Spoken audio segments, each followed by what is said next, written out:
पैसों की लेन देन हुई कहीं, सिर्फ शेयर उनके नाम पे हुआ। नॉन प्रॉफिट कंपनी, आप ना शेयर बेच सकते हैं, ना आप उससे कोई प्रॉफिट कमा सकते हैं, ना आपको डिविडेंड मिलता है, ना आपको सैलरी मिलती है। ये हर कंपनी करती है। अभी मैंने कहा सरकार या एनसीएलटी के द्वारा भी करती है। एक तरीका होता है कि डेट को किस तरीके से आप बुक्स पे से हटाएं। तो सिंपल एक लीगल प्रोसीजर किया गया। इसमें पैसे की कोई लेन देन तो नहीं हुई। आप बताएं कि किसके अकाउंट में कौन सा पैसा है। आप कह रहे हैं कि मुनाफा कमा रहे, तो बताएं कि जो डायरेक्टर्स हैं, चार्जशीट में है सोनिया जी पे, राहुल जी पे, बताएं कि इनके अकाउंट में कोई पैसा आया, इन्होंने आज तक यहाँ से कोई कमाई करी, इन्होंने कोई भी प्रॉपर्टी बेची, इनके नाम पे कोई प्रॉपर्टी है। अब ये सब तो कोर्ट देखेगी। ईडी का तो काम है, ईडी तो सबके ऊपर केस करती है, छापा मारती है, चार्जशीट भी करती है, बाद में सालों लग जाते हैं केस प्रूव करने में। बट ये समझ नहीं आती कि उन वर्षों में जो आप छवि बिगाड़ते हैं। आप मुझसे ये सवाल पूछे, मैं आपको जवाब दे रही हूँ, पर जो हमारी जनता है वो सब ये सुनेगी, सब समझेगी, एक हेडलाइन देख लेगी कि भाई भ्रष्टाचार है, वही छवि आपकी जिंदगी भर बजाएगी। बाद में आपको क्या कोर्ट या कोई माफी मांगेगा? तो कोर्ट में चल रहा है, तो not guilty till court proves it ना। तो यहाँ तो आपने गिल्टी करार कर दिया। मैडम कांग्रेस के समय में लोन नहीं दिया। लोन जो दिया है वो आपने सैलरी वगैरह पे करने के लिए दिया है, खर्चे पूरे करने के लिए पे किया है।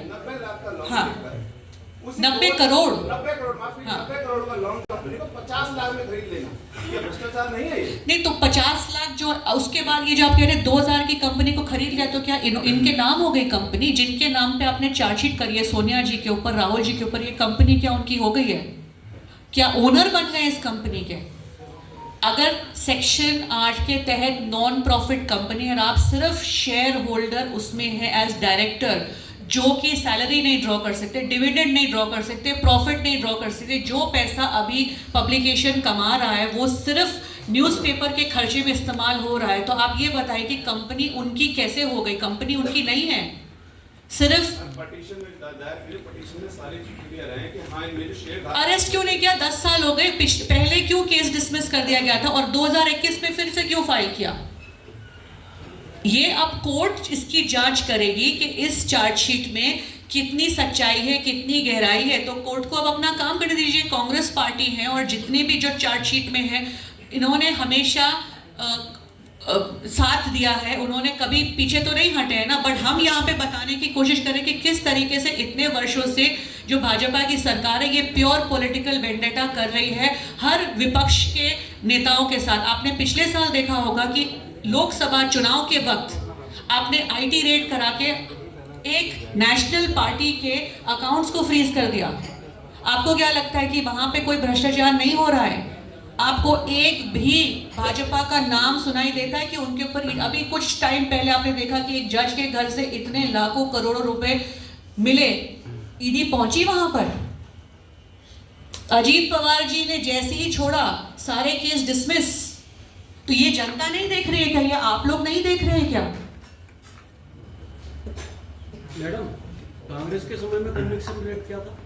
कांग्रेस के समय में ईडी तो बनी थी उस टाइम पे, बट कन्विक्शन रेट सारी विपक्ष तो कभी भी कांग्रेस के पीछे लगी थी और कांग्रेस जीरो था। तो 2G 3G क्या हुआ उसका? आप बताइए। जिन फॉल्स केसेस पर ये सरकार गिराई गई, भ्रष्टाचार बोला आपने, किसी ने बाद में माफी मांगी? कन्विक्शन हुआ किसी का उस पर? यही तो कह रहा हूँ, तब जीरो था, आज 1% है। कुछ तो 1% है तो आप बताइए। तो आप सत्ता में 11 साल से ना, आपके पास इतना बड़ा केस है, इतना ज्यादा भ्रष्टाचार हुआ है, तो अभी तक कन्विक्ट क्यों नहीं कर दिया आपने? अच्छा, जिस डेप्ट के पक्ष में आप इतना अच्छा सा बोल रही हो जी, वही डेप्ट तो बैंकों में और उद्योगपतियों को दिया जाता है, उसमें आपको आपत्ति क्यों होती है? और क्यों नहीं होगी आपत्ति? आप एक छोटा सा जो किसान है उसको आत्महत्या करनी पड़ती, कितने मतलब 1 लाख रुपए के लोन के ऊपर, और आप करोड़ों के लोन माफ कर देते हैं। यही तो किसान पूछता है आपसे। हाँ, तो यही तो विपक्ष के नाते हम पूछ रहे हैं ना। बट विपक्ष का देखो, संविधान ने हक दिया है, विपक्ष का हक बनता है कि नहीं बनता है कि सरकार को सवाल पूछे। आप लोगों को भी सवाल सरकार को पूछना चाहिए, विपक्ष को नहीं। बट यहाँ तो हम देखते हैं मीडिया विपक्ष को ही सवाल पूछती है, जनता भी विपक्ष को सवाल पूछती है, जवाब सारा विपक्ष को देना। तो सरकार क्या कर रही है? बड़ी एहतराम से, जिम्मेदारी से बोल रहा हूँ जी। मीडिया तैयार बैठी है, विपक्ष तैयार नहीं है। विपक्ष तैयार है, बट विपक्ष को सुना कौन रहा है? अगर आज हम ये बात कर रहे हैं, कितनी मीडिया है जो प्राइम टाइम पे ये पहुंचाएगी?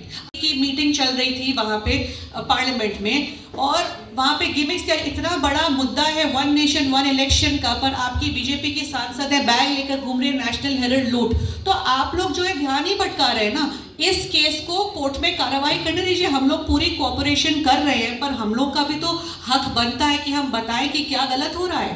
पर आप ये जो ड्रामा कर रहे हैं, आप एक मुद्दे से दूसरे मुद्दे, आप इश्यूज क्या उठा रहे हैं? आप कह रहे हैं वक़्फ़ पे आपने इशू उठाया, ठीक है, मुसलमानों की मदद कर रहे हैं, आप मुसलमानों की वक़्फ़ के थ्रू मदद कर रहे हैं, पर हर दूसरे दिन तो उनका घर बुलडोज कर रहे हैं।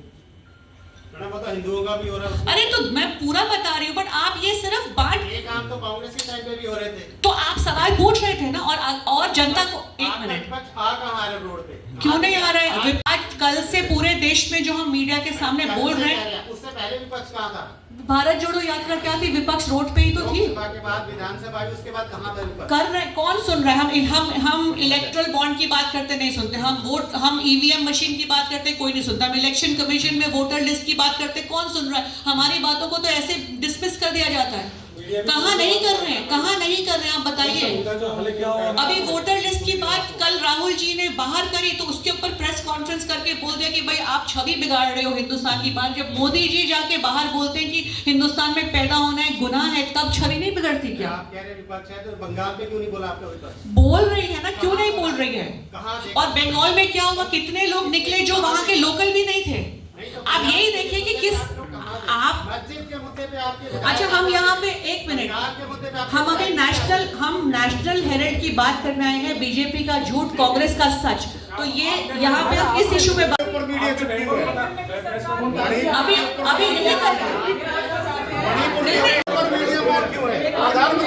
एक मिनट, अभी हम डाइवर्ट क्यों कर रहे हैं? आज प्रेस कॉन्फ्रेंस किस चीज के बारे में? प्रेस कॉन्फ्रेंस है, उसमें करिए ना। मैडम मैं बताता हूँ जी। प्रेस कॉन्फ्रेंस, आज की प्रेस कॉन्फ्रेंस मीडिया के अगेंस्ट है। मीडिया के अगेंस्ट नहीं है, नो, मीडिया के अगेंस्ट नहीं है।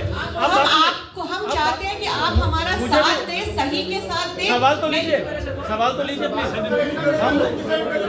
आप सवाल लीजिए पहले मेरा। एक एक करके पूछ लो भैया। एक सेकेंड रुक जाइए। आपने मेरे वक़्फ़ के कमेंट पर ये सवाल मुझसे पूछा, मैं आपसे ये पूछना चाहती हूँ, आपने कहा मुसलमानों के मैंने इस रेफरेंस नहीं, बिल्कुल मैं आपको ये बोल रही हूँ, पार्लियामेंट में सरकार ने जब ये वक़्फ़ बिल पास करे तो कह रहे थे ये हम मुसलमान के हित में कर रहे हैं, हम गरीब मुसलमान को उनका हक दिलाना चाहते हैं। ये बोल के वक़्फ़ बिल आपने पार्लियामेंट में प्रेजेंट किया। मैं ये पूछ रही हूँ कि अगर आपको इतनी फिक्र है, वक़्फ़ पे आप बिल पास कर रहे हैं, पहले जो आपके पास आपकी जो जिम्मेदारी बनती है आप वहां तो प्रोटेक्ट करिए। और सिर्फ मैं ये नहीं बोल रही कि सिर्फ मुसलमानों के घर बुलडोज हो रहे, नहीं, ये नहीं बोल रही। मैंने आपको वक़्फ़ बिल के मैंने बोला